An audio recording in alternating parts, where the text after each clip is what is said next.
So here we are again with the FM1000 Plus app and the XCN 2050 display. And we're going to simulate setting up an implement. So from here we're at the home screen. We're just going to go into our settings right here. And you'll see the option for implement. You can also add or remove different plugins or different unlocks that may be set up in the display. I'm going to go over here to implement. And then I'm going to go into setup. And the password for this is going to be the same as the FM1000 display. So it's still 2009, it hasn't changed. And that should be all we need there.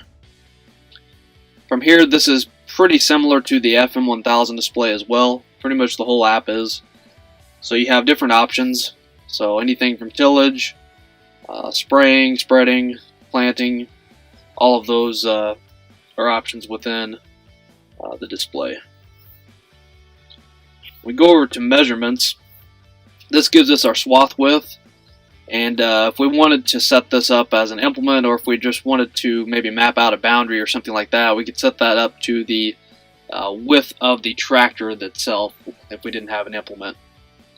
So we got a swath width, which you can see on the map. It shows you exactly where that measurement is made from. Application width, application offset, the number of rows, and then a left and right offset if we have one of those.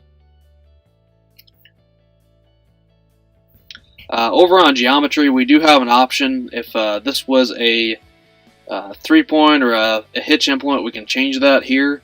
And then we can put in a physical width and a physical length as well. This is mainly for boundaries more than anything, so that it can calculate where the once you get close to a boundary, it can alarm you. Overlap is really for a lot of your application systems. Very similar to our OEM displays where you have a overlap control. So start overlap, you have the allowable side-to-side overlap, so that's previously applied areas, and then you have a boundary control set up here as well, so you can set all that up from this screen.